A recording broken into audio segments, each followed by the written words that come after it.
I know. You've enjoyed spending time with me and with Mama Sass and Papa Gaston. But now you want to find out what happened with Terra and Zartok. They've been knocked unconscious by a giant ice-covered polar bear and a frost giant. That occurred around the same time that I was talking to Mun the Immortal among the ruined remains of the Soul Jar. And then the lid on top of the world was lifted up, and Mun teleported me out, and wow! There's a lot going on. Let's pick up right there where we left off, with Terra and Zartok still unconscious, and Aster Fortuna making his triumphant return to the outside world.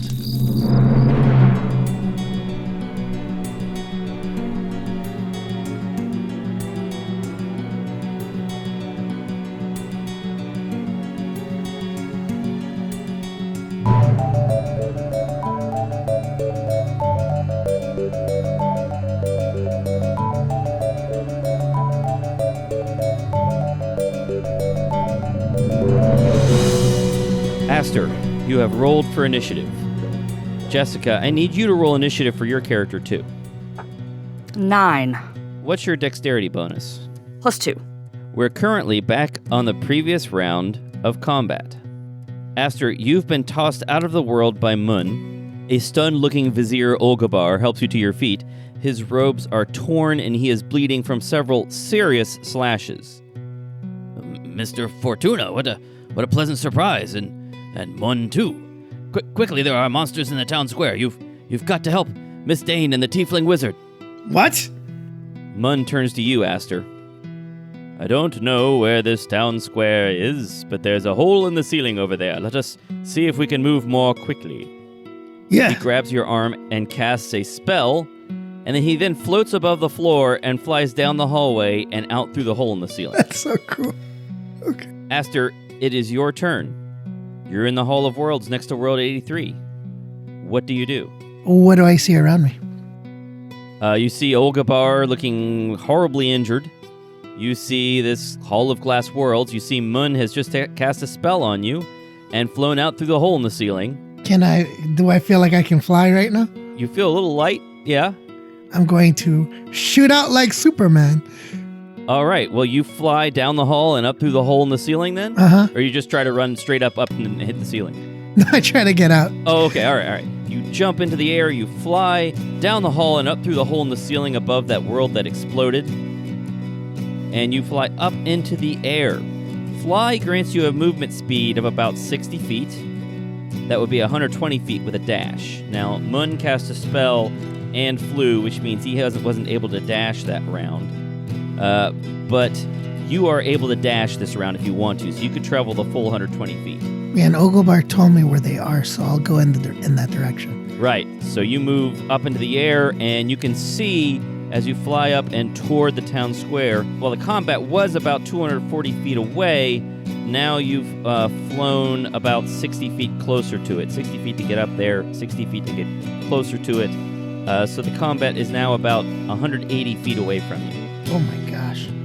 That's far away. Okay. Can he bonus action to dash closer? If you have cunning action, you could use a bonus action. No? Okay. I don't. So you've flown out of the Hall of Worlds. Do you want to fly high enough to see over the walls, or do you want to stay close to the ground? Whichever way gets me at an angle that allows me to see them and gets me as close to them as possible. So you have to fly up a bit. If you could fly up a bit, you'll be able to see over the wall. The only reason you'd want to stay low is if you wanted to be stealthy or something. As you fly up and look over the walls, in the normally peaceful town square, you can see two enormous creatures wreaking havoc.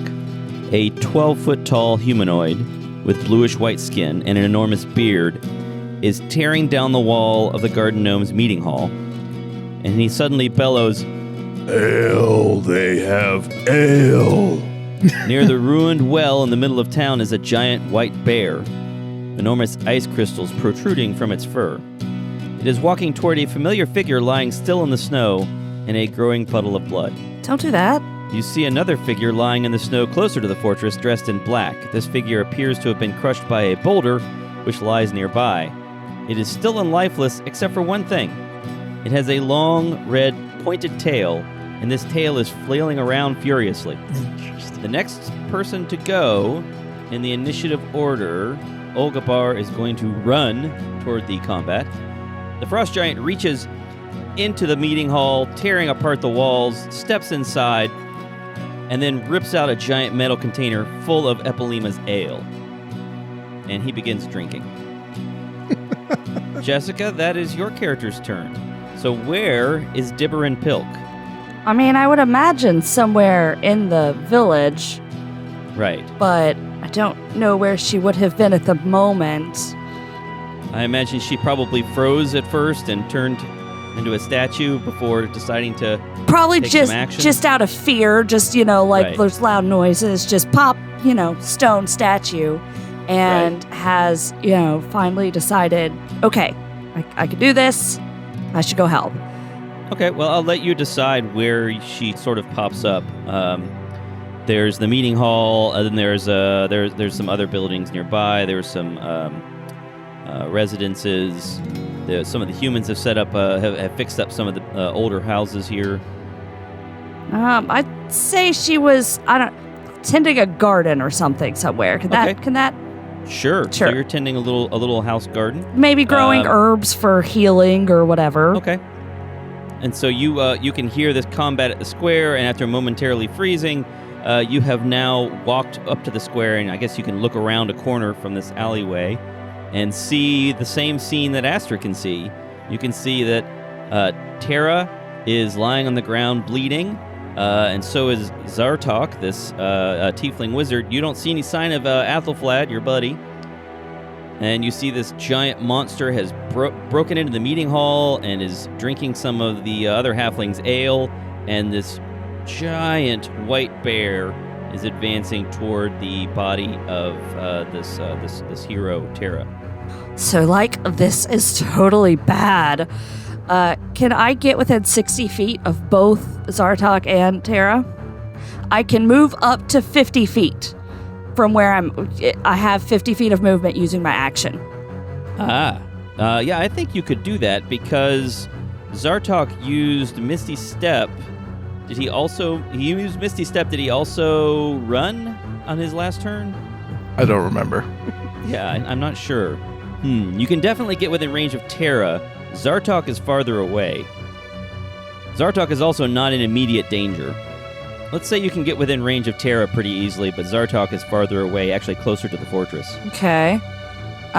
Then I'm going to, being within 60 feet, cast Healing Word at 3rd level. Ooh. So, not great rolls. You get 8 hit points, Tara. All right, Tara. That's more than 0.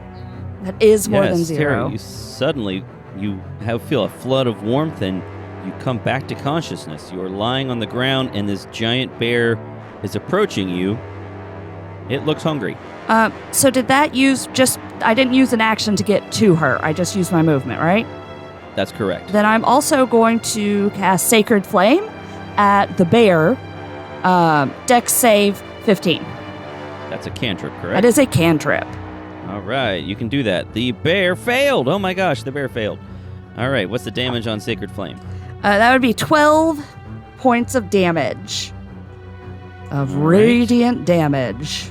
The bear is not happy with that. Nope. The bear roars and looks around to figure out what just hurt him. He figured he was pretty safe. So, And- this is not good. But the bear doesn't look like it's about to keel over. It does look badly burned. The bear and the giant have both been burned and slashed. They do look injured. And that is Dibberin Pilk's turn. The bear is going to walk up to Tara. It is upset that Tara has gotten back up. And it is going to try to knock her back down. There's a good chance it's going to succeed. But that spell bought you a lot of time. Yeah, 8 hit points isn't a lot. Better than what would have happened if she was unconscious and it had bitten her, right? And Yeah, she would have That's suffered. Yeah, 2 death saving throws right there. that's right. And it has 3 attacks. So, all right, here comes attack number 1. It attacks Tara with a bite. as Tara is trying to... Oh, Tara's actually still lying on the ground. She's prone, which means these are melee attacks with advantage. So it's not knocking me back down. Yeah, that's a good point. Yes. The bite attack actually misses as Tara desperately swings with her shield to knock the bear's face aside.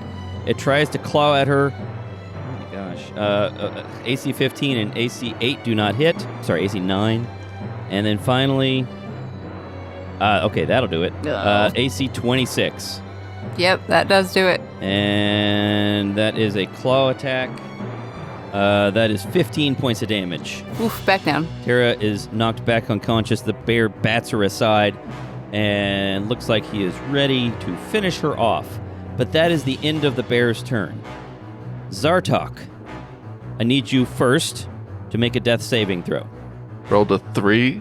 Can he use luck rolls on these? I don't see why not. All right. I mean, if you're going to use luck rolls, it should be for this.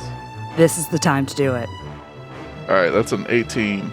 18, so that's 2 successful death saves. So he has a vision of his ex-wife in the afterlife, and she's like, "Oh, you're going to join me?" And he's like, "No." He's trying to come back. I also want you to make a perception check. Oh, okay. I want you to roll a perception 14 on the die. How do rolls work? 15 total. check. Zartok, you have a potion of greater healing on you, don't you? Yeah.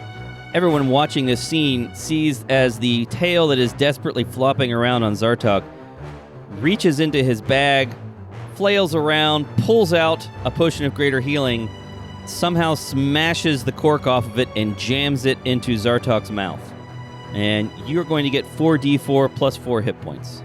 Nice. Well done, Tail. Am I rolling that? Yeah, go ahead. Okay. That's 10 total. On 4d4? Plus 4. Yeah. Plus 4? Oh, plus 4. 14. 14 total. All right, so Zartok, you come back to consciousness. You also take a point of damage from this jagged glass that your tail has just shoved into your mouth. Wakes up with a bleeding mouth. How do you heal yourself? Better than a bear towering over you. Yeah, no, this situation's way better. All right, Tara, I need you to make a death saving throw. All right. 7. Tara has 1 unsuccessful saving throw. The next person to go is Mun. Mun is a bit behind Aster now since he had to cast a spell and then move, but now he moves 60 feet and is about 180 feet away from the bear. So as he can now see over the fortress wall, he casts a spell, and a flurry of green bolts of force fly from his fingers, slamming into the bear. And the frost giant hears the bear cry out and turns around. So Mun has just cast Magic Missile at 6th level. Ooh. I'm just going to go roll dice with friends. 22 points of damage. The bear does not like that one bit. As the series of green bolts slams into the bear is rocked backward, but it doesn't go down. And Mun says, that usually does the job. Come, Mr. Fortuna, we'll have to get closer. Yes. Aster, it is your turn. You are currently 180 feet away. I am going to... I will fly 60 feet towards them. That still puts me not close enough, not within 60, correct? You're 180 feet away. If you move 60 feet, you'll be 120 feet away. And you would, if you dash again, you could move another 60 feet, but you'd have nothing left but a bonus action.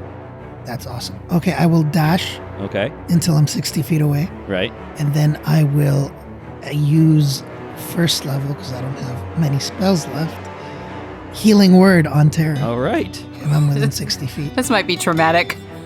She just keeps going up and down, up and down. All right. How much does that heal? 1d4 plus 5. Let's see what happens. I rolled a 1. So she will get 5 hit points. 6 points. 6 hit points back. Nice. So Tara gets 6 hit points back. Tara, you wake up again, and the bear is right over you, and it looks like it's in slightly worse shape than it was a moment ago. That means it is now Ogabar's turn. Ogabar is running. The frost giant drops the giant container of ale and steps into the square. He shouts something you don't understand and grabs a boulder from his pouch, and he's going to hurl it at Aster. Of course he is. He hurls an enormous boulder at Aster, flying in the air. It's a very tempting target. AC 25. It smacks me. All right. Oh no. All right, here comes a giant boulder sailing through the air at Aster. He shouts something, you just can't quite understand his language. That's not too bad. 11 points of damage to Aster. Okay. Although Aster wasn't in great shape, was he? Nope. You took a short rest, that's right, so you're doing okay. Yeah, I'm doing better. I should have used more dice when I healed. Dibberan's turn. Dibberan, what do you want to do? Can I get within 30 feet of the giant and the bear? Yes, you can do that. I'm going to cast Bane on... I think I can do anything within 30... Up to 3 creatures. So I'm going to cast Bane on both of them. That's a DC 15 Charisma save. For the Frost Giant, it passed with a 16. Sad. And for the bear got a 0. Okay. The bear has a minus D4 on all attack rolls and saving throws. For how long? Until, if I lose concentration, or for up to a minute. Right. And I'm going to use my movement. I probably don't have any movement left. That's fine. I'm done. Oh, you do? You said your move was 50 feet? No, it's only 25 if I'm not using my action. Okay. That was Okay. That was using my I action see. so I could bonus action heal. But I see. Yeah. So no, I'm done. So the bear is confused about what exactly is going on, but the only tempting target, really, the only one that... Oh, I guess he could... Let's see. What's the range on that breath weapon? Oh, I don't like the sound of that. It's only 15 feet. Oh, I know what it's going to do. The bear begins to sway back and forth. Even though it's bleeding now from several serious injuries, it just stops in front of Tara and relatively close to Dibber and Pilk as well, and begins swaying back and forth. The ice crystals on its back begin casting colorful rainbows of light all around the bear. I need Tara and Dibberin to make wisdom saving throws. 16. That's an 11. 16 does it. 11 does not. Dibberin, you take some... Ooh, my goodness. This Hold on. is gonna hurt a lot. 29 points of radiant damage, and you are stunned. Ouch! This bear is strong. Stunned means that you are incapacitated. I'll come back to that in a moment. You can't move. You can only speak falteringly. You automatically fail strength and dexterity saving throws, and attacks against you have advantage. Incapacitated means that you can't take actions or reactions. Till the end of the bear's next turn? You can make a saving throw on the end of your turn. Okay. And if you succeed, then the effect just ends. Or if you take any damage, or if another creature takes an action to shake you out of it. Okay. That was the bear's action. That's all it can do for the round. So it has sort of stunned Dibberin. And Tara, it didn't have any effect on you. Thank goodness. Did you take half damage or anything? Let's go with no. Oh, yes, you take half the damage. All right, I'm down again. Yeah, Tara is back down again. But she's not stunned. She's just unconscious, which is worse, really. That brings us to Zartok. Zartok, you are conscious. You wake up. Your tail is holding this jagged, broken glass potion bottle. And you can see that Tara is unconscious in front of this enormous bear that you were fighting before. You also see that there is a flying drow elf and a flying suit of armor. And there is a gnome who appears to be frozen in place around the side of a building. And the frost giant is getting another boulder out of its pouch. It is probably going to fling on its turn. You're a decent distance away. You're about 60 feet away from the action. What do you want to do? How close are the bear and the giant to one another? They're relatively close to each other now. Okay. Does relative mean within 20 feet? Oh, let's do a luck roll. Yeah, they're within 20 feet. All right. Yeah, this is a weird situation to wake up from. He'll think his tail later, and he'll stand up, then cast his last 3rd level slot fireball. Another fireball. All right. Question. I was within 30 feet of both the bear and the frost giant. That's true, but he can cast it behind them and catch both of them, but not you. Okay, good. Yeah. I'm assuming that if it's possible, he won't target innocent gnomes. Or will you? Do you hate gnomes? Nah.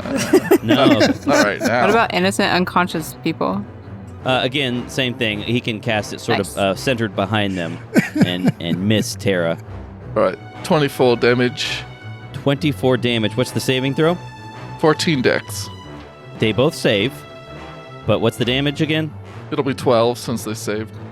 What jerks. Wait, just a moment. How much damage? I took 29 damage, so my con save would have been Oh, right. Concentration. 14, and I got an 18, so the bear still has Bane, so minus a d4. On its saving throw? Yeah. Ah, that's right. Yes, Jessica. Good call. All right, real quick, D4. Might not matter, but It's still saved. okay. Worth a shot, Jessica. Yeah, it's a good call. They are in really terrible shape now. The bear is teetering. It looks like it's about to keel over. It doesn't have much left in it. The giant is not quite as bad off, but it's in very bad shape. Tara, guess what you get to do? I get to do another death saving throw. Yeah. Well, it's going to be a 20. Check it out. Oh, are you serious? I No, can't it was a check 1. out, but- Oh my god. Oh. Nope. Oh, I'm never Oh. talking again. Cracker Jacks. 2 death saving throws. That's bad. Mun gets to go. And he says, "Oh, very well. I'm tired of messing about." He will cast another spell. He casts another concentration spell, and we fall from the sky. Is there a way to cast 2 at a time? That'd be nice. I think there's a sorcerer meta magic thing you can do to have 2 at the same time. That'd be Can't awesome. you? I've Maybe. also heard of a item that lets you maintain one there may both be. for like 6 seconds or something. It doesn't last long. You probably missed it in the big complex. Oh, yeah, maybe. All right. So he points a finger at the giant, and a little green ray springs from his finger toward the giant, which has to make a dexterity saving throw, and fails. And that means the target takes 10d6 plus 40 force damage, Nice. which I'm not going to roll because the giant has 12 hit points. Woo! That means the giant and everything that it's wearing and carrying suddenly just disappears and falls to the ground in a pile of gray dust as the giant is disintegrated. Solid. Aster, it is your turn. Okay, I'm gonna go right in the direction of that bear. Here's my question: Shatter from the whistling rapier Uh-huh. is it me casting a spell, or is it the sword's ability? It's an action to use it. It doesn't count as you casting a spell, though. Okay, so I could use a bonus action spell like healing. That's right. Word. Okay, so that's what I'm gonna do. I'm going to point the whistling rapier and do a death scream and say, "Die, bear!" and cast Shatter on it, away from my friends. Just Right, a little bit behind it. Yeah. What's the minimum damage on Shatter? the minimum damage Yeah. would be, well, it's 3d8, so let me do that. Okay, so that's enough. So you cast Shatter, and the bear just collapses to the ground. Oh, it breaks. Yeah, it just sort of, you hear some crunching noises, and the bear's eyes roll back, and it just collapses in the ground. And then I swoop down next to Tara and cast Healing Word on her. And I kind of All right. cradle her again like I did when she died from a brain attack. All right, roll that healing. Come on, D&D. Don't give me a 1 again. Okay, 2 this time. 2. All right, So- so 2 plus 5. 7. Terry, you are back up to 7 hit points. And when you come to, Aster is cradling you as you're lying on the ground. There's this drow elf that you haven't, or half drow that you haven't seen in a while. And the bear is lying unconscious in front of you, or dead in front of you. The giant is no more. You can't see any sign of the giant anywhere around. What is everybody going to do? You're okay now, Tara. What is happening? Where did you come from? The sky! Like a rocket. Mun's here too, actually. I'm glad you're not dead, Tara. Where's Paxton and Athelflaed? And Epilema? Where's everybody? What's going on? Tara is looking overwhelmed. So she's gonna sit up and say, well, Epilema and Athelflaed went to World 83, and Paxton's in the Wizard Complex. Oh my god. So you were fighting a giant, a bear. What? Oh my god, Tara. Tara, be careful. Stay behind me. There's a demon creature monster right across from us, hurling fireballs. That's Zartok. He's fine. You made a pact with demons and devils again? Not so much. He's just been our traveling companion. You're, At this point, Mun comes floating up, and he's watching the scene, and he looks at Zartok. Zartok, are you still 60 feet away? Yeah, it's kind of just hanging out and talking to his tail. He's like, good job, mate. I owe you one. Your tail slaps you in the face, Ow. and then shakes back and forth disapprovingly. Jeez. I can't help if a giant throws boulders at me, mate. It looks away from you like it's refusing to talk to you. Oh, jeez. Yeah, I get it. Fine. Well, as you're standing there talking, Mun floats up to Aster and Tara and says, I think he's a tiefling, isn't he? I think the horned one. Tara's not sure if she ever asked. I don't think she did. She doesn't know. I'm having a hard time remembering. He's all right. Well, in any case, it's interesting. All this seems slightly familiar. oh, are you remembering anything? I am remembering a little. Something I don't know. He starts looking around, and he keeps looking up at the sky every once in a while, like he's trying to remember something there as well. And as you're all standing in the square, gradually the garden gnomes start to peek out from around the corners of the buildings. Once it's clear that there is nothing left to fight, there's nothing dangerous left here, an older garden gnome comes out into the square sputtering and fuming, and it's Bilby Bourbon Durbin. Walking up to the meeting hall, she says, oh, so like this, the meeting hall, what have you done? Oh, so like this is so uncool. Oh, well, we're going to have to rebuild this. What have you done to our beautiful meeting hall and the ale that halfling left? Oh, what have you done to our beautiful town? But at the same time, you may remember Clotilda and Bimble, the garden gnomes. They come over and check on Tara. They'll give her a hug. They're relieved that she's better. Aw. And you can see Righty standing off quietly to the side in his long coat, watching from around the corner of a building. Eventually, Olgabar comes running up, leaning heavily on his staff, totally out of breath. Okay. It looks like you did it. Good job. Well done, everyone. I'm sorry I didn't get caught up with you right away, but it looks like you were able to finish them off. What happened to the giant? I don't see did the giants get away? No, I got disintegrated. Tara's looking at Olgabar, really suspicious. Well, what did I do? She looks over at Aster, and she goes, did he call you? Oh, yeah. He got us out here, me and Mun. Kind of. He's a hero. Yes, I received a message. Okay, she looks less suspicious. This is all very strange, very deja vu for me. Well, what's your plan next? To save Paxton. Tara's gonna get off the ground.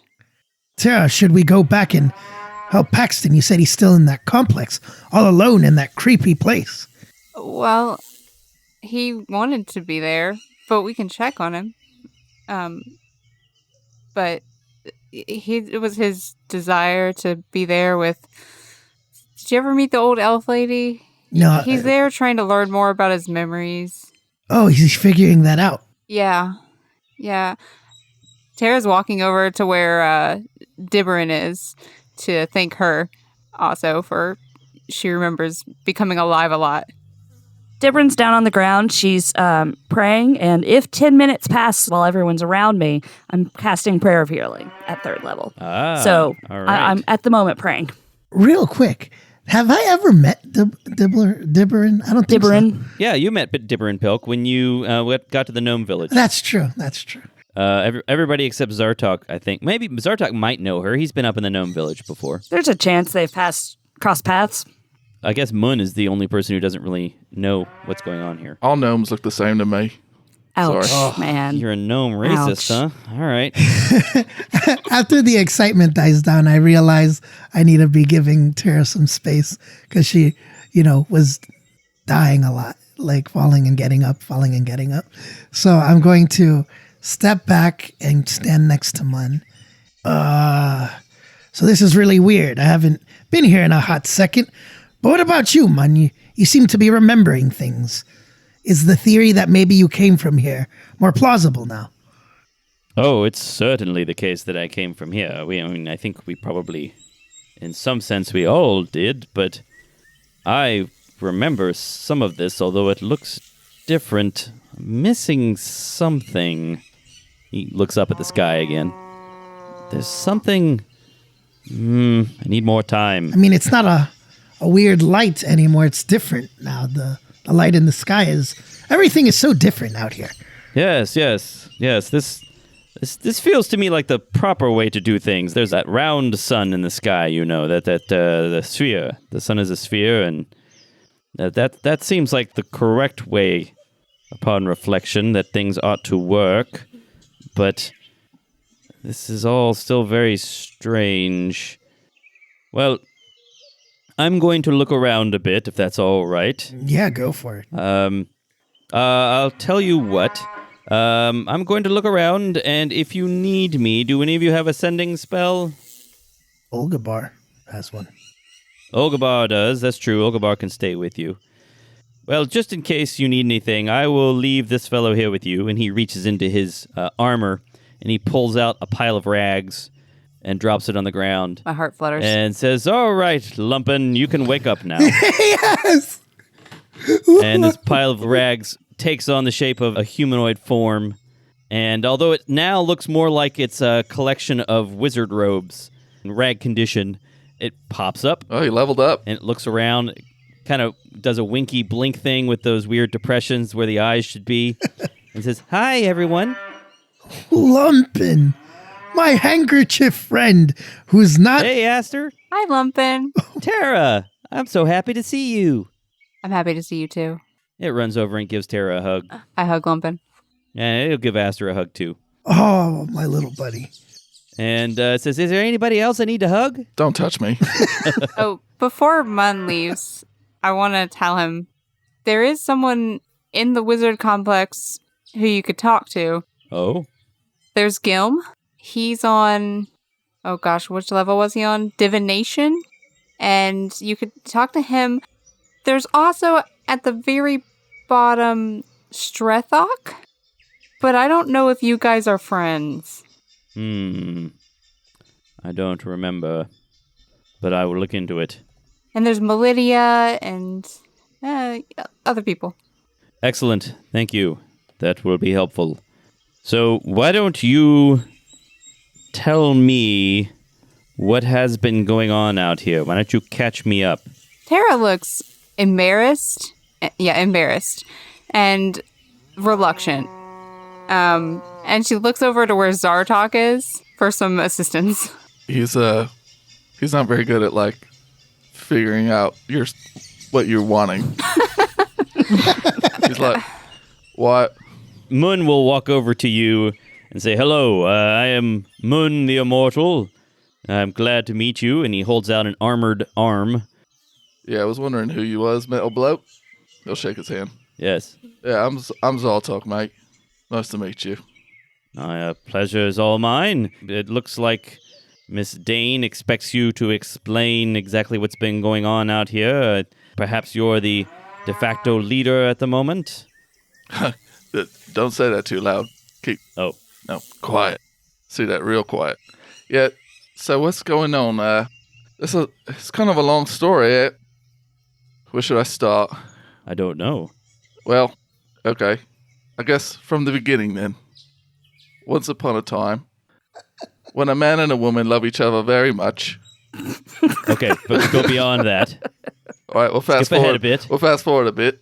Yeah, so basically, I think that, in fact, if we was to go down into the wizard complex, I think you might gain your memories back even faster, mate. I think maybe your memory's been stored in some kind of crystal. I think I'm getting them from somewhere else. And he looks up in the sky again.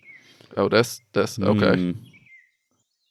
I don't think we've invented satellites yet. You should, Having a hard time remembering. I'm not good at reading faces, but it doesn't help that you don't have one. Yes.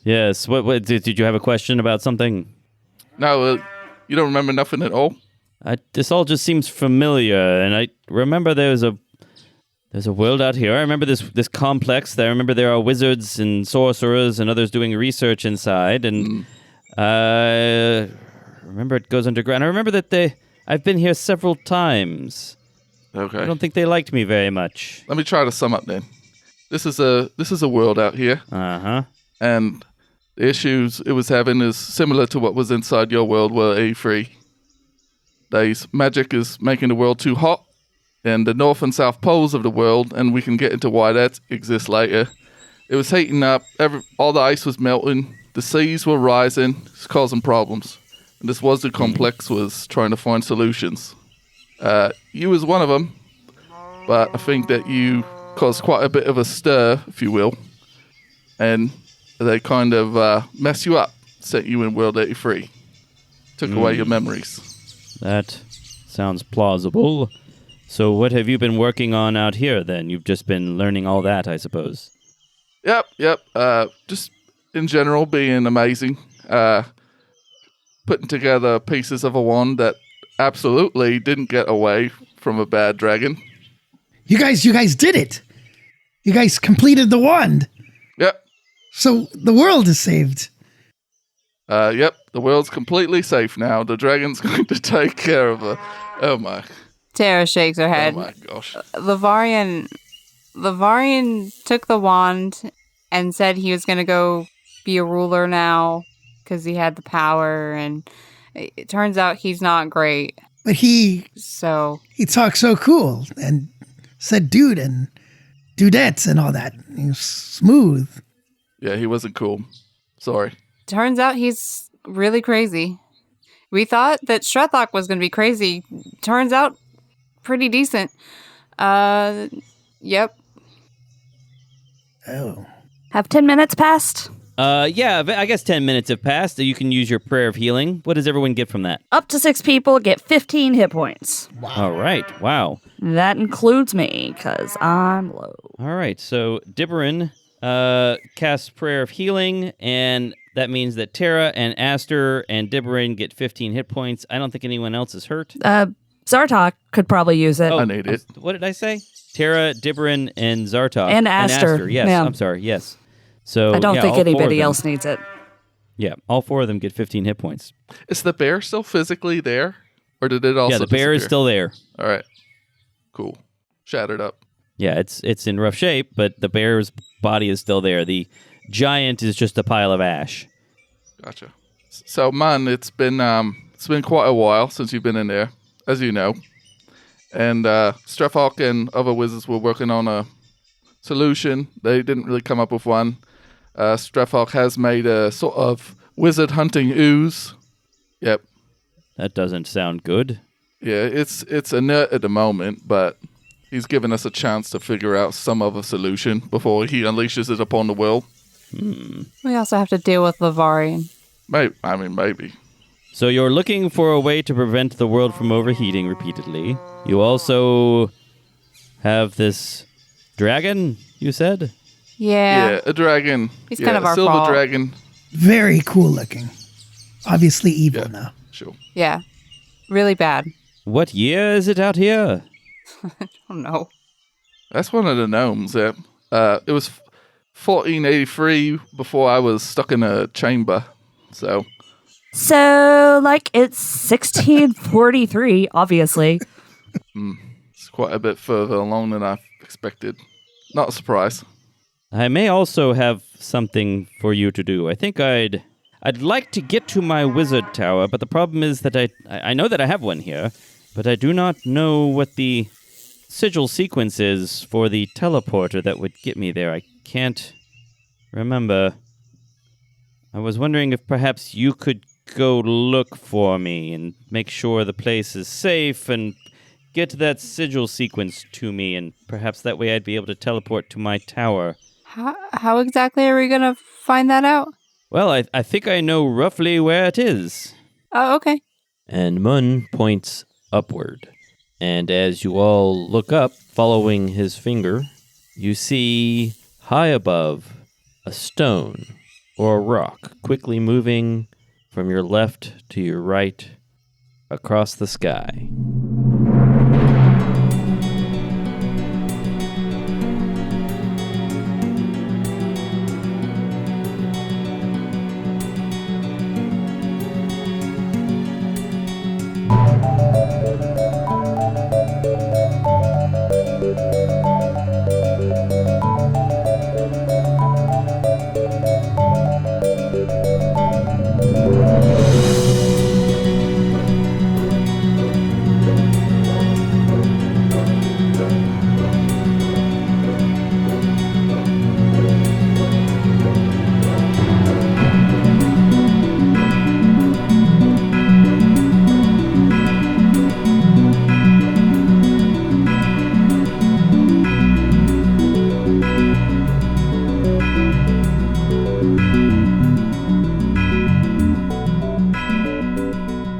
Hey, Mike, real quick, do you Yeah. want to record the Zoom session?